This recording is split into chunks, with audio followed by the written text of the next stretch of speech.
Movie ignores the miles east this is from Barcelona because it's just Spain racist. Well, this is the most convenient toss overboard timing ever.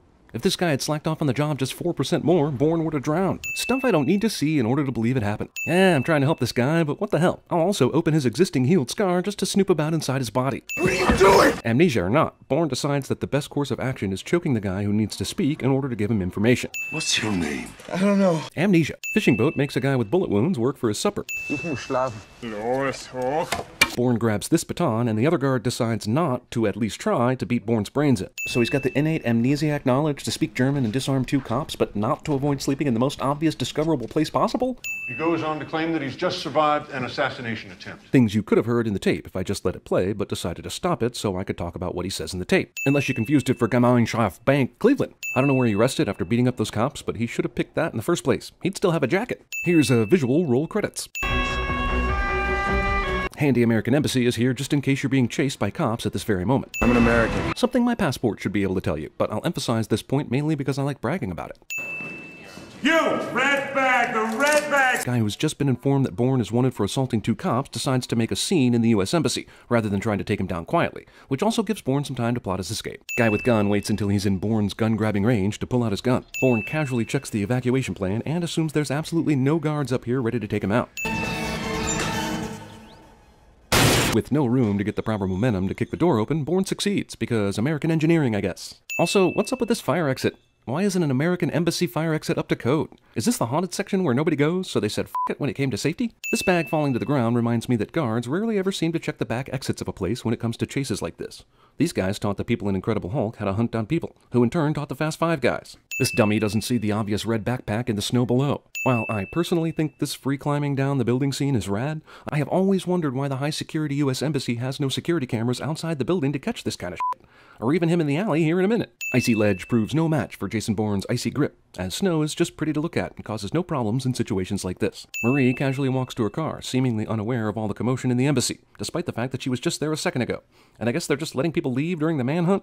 They don't go on lockdown? Also, good thing she illegally parked in this alley where you clearly can't park a car, or else Bourne would have had to make his escape on foot and wouldn't have a love interest.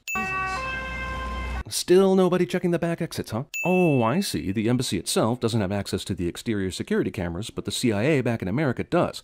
Got it. Sounds dumb as shit, but I got it. Doesn't it seem strange how many white oscillating fans there are in this room? Especially since none of them are on. Wouldn't you think a room stuffy enough to require this many fans would be consistently stuffy enough for a few of them to be running? Zoom and enhance cliche. I don't like her. I want to go deep. Those are 2 conflicting statements. Words on screen and super conspicuous Eiffel Tower shot team up to make for damn sure you know this shit is Paris. I can tell you the license plate numbers of all 6 cars outside. But what I can't do is memorize an evacuation card without stealing it, or change into some different clothes, or do anything disguises 101 when it comes to laying low. Hey. Seriously, who does that? Marie thinks she's in a horror movie where she can just be a jump-scare dick willy-nilly. Not that Marie has shown the best judgment when it comes to parking, but can you really park here? And remember, she parked it here and left Bourne in the car sleeping, and then walked to get breakfast somewhere. I mean, this is a pretty shot, but I don't think this is where you want to be when you're trying to avoid conflict. Hey look, girl fight! I wonder if Universal was pissed about a Sony movie getting into their shot. Either that or it's product placement for a movie that came out in 2000 in a movie that came out in 2002. Are you sure this is all yours? The guy just paid you $20,000 to come here. I'm guessing yes? Okay, so she either took the toothbrush that was already in here, which, ew, or she carries around a toothbrush at all times. She didn't bring her bag or anything with her, so how bizarre. Something wrong? Wait a minute, was this guy here the whole time? If so, what the hell is he crashing through windows for? And if he just arrived, where the hell did he come from? They're up several flights of stairs, so did he scale the building or get on the roof? There is no way professional killers do business like this. Bourne disarms the guy of his gun, but somehow this dude doesn't have another gun, and now he's f***ed. Oh good, a knife. What did you pack in that backpack you have? Snacks? Where's the pistol, man? That was amazing! 2 sins off for that badassery right there. I don't know how he managed to get up under his own power since Bourne broke one of his legs, but oh well. One less bad guy, I guess. Okay, sure, he killed the landlady, but how did he get in? And why did he then concoct that stupid plan to crash into Bourne's apartment? There's a body in the streets. So? There's police. This is Paris. All right, put up the scanners. How did Conklin rise to boss level while being this stupid? Well, someone didn't see Get Shorty. How does this guy not realize he's going to be caught on camera entering or being in this public train station? Last chance, Murray. Murray risks her life and decides to stay with the obvious amnesiac assassin because the power of Bourners is stronger. Well, it's a good thing the cops decided to park their car far away from the suspicious vehicle and simply walk over, instead of speeding over to it and trapping them in. Bourne is a dick to Parisians. Whoa, you would not see a billboard like this in America. So this sin is for America. Also, 3615 come. We got a bump coming up. This is a distant cousin to the pronoun game, the totally undersell the imminent danger for comedy's sake game. All the alleys and stairways in Paris just happen to be mini Mayfair size so that this chase can happen. Mini sales today, which I understand to be solid, basically owe that growth to this movie and the Italian Job. This car has been made out to be a clunker. The fact that nothing breaks to the point of incapacitating it during this chase, and none of the bumps and crashes matter either, is miraculous. Also, Paris only has 7 cops. Did he bother to take the time to honk at that guy he's already swerved to avoid? The other car was clearly oblivious to Bourne's car, so that guy didn't do the honking. Movie unintentionally inspires against traffic car chase scene in Matrix Reloaded that was definitely not all that great. Movie cuts from a shot that has no yellow van in existence to Bourne using a sudden yellow van as a cop obstacle. Or copsticle. The phone booth door isn't even nearly open before the car speeds through. But in the next shot, this dumbass who clearly saw a car heading this way found a way to open it just in time for the excitement of smashing glass. Bring your kids to the morgue day!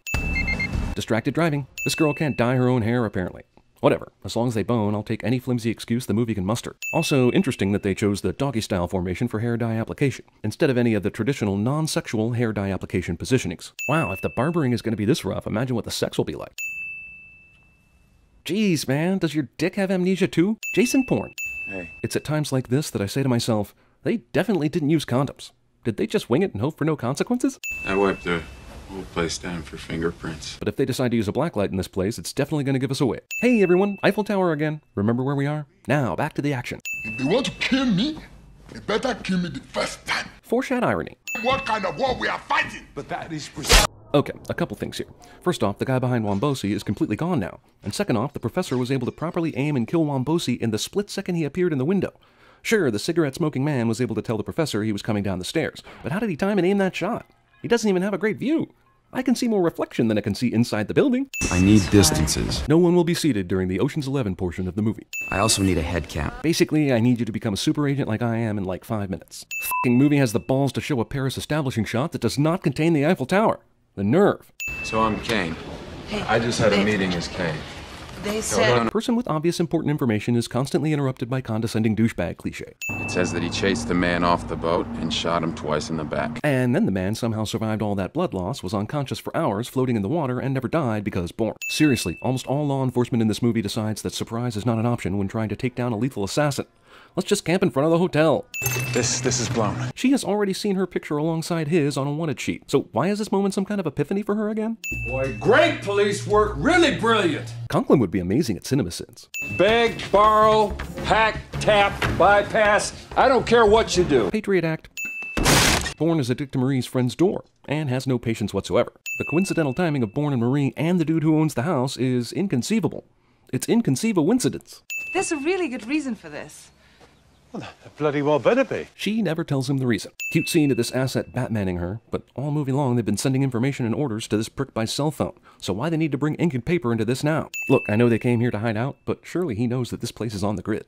Why he hasn't already left, with or without her, is amazing to me. In fact, knowing what we find out later about how he's got a soft spot for kids, it's ridiculous he's even agreed to stay here. Who? Bloody dog's gone missing. The professor killed the dog, presumably because he too doesn't believe in surprising Bourne.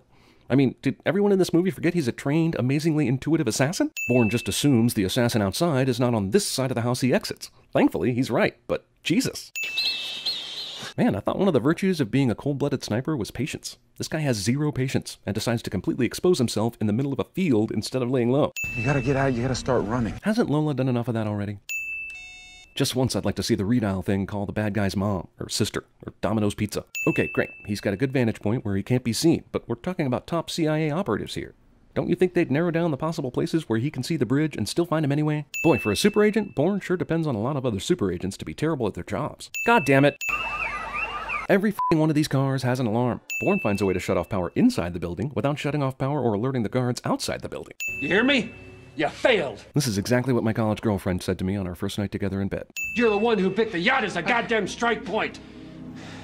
Bourne suddenly remembers the important information about the assassination attempt because Conklin yells at him. And we're at the end of the movie. For some reason, Bourne didn't take the shot here, instead waiting until he got against head range so he could see Wombosi's kids and feel guilty. Also, how in the flying did he not know about his family? Even before the amnesia, Bourne was an assassin with heart, which helps us root for him, but makes him a terrible assassin, if we're being honest. There are a few guys here to kill Bourne, but they will only attack one by one, because each of them have a confidence in each other's individual skills that I personally do not. Okay, so this is kinda cool, but completely unnecessary. And besides, human shield does not work when it comes to gravity. I'm sorry to say, but he survives this. We're supposed to believe Nikki is about to kill Bourne, but it's Conklin, who is limping around the streets for some reason instead of staying put in the hotel room.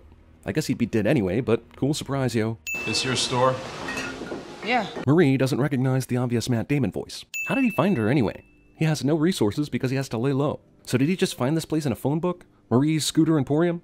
Ask for Marie. She's wanted by the CIA, so drop on in, you hear?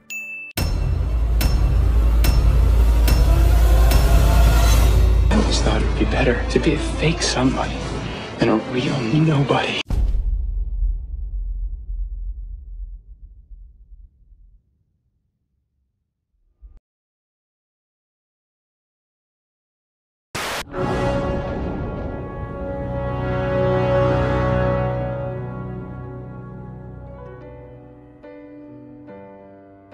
Just 5 days into the king crab season, captains already have their sights on the next fishery. Tommy, how's the peeping? Madame Lestrange, would you mind presenting your wand? And why should I do that? It's the bank's policy. Do you know how easy this is for me? Do you have any fucking idea how easy this is? This is a fucking joke. And I'm sorry you can't do this. I really am, because I wouldn't have to fucking sit here and watch you fumble around and fuck it up. My gift is my soul. There are these butterflies in Central America.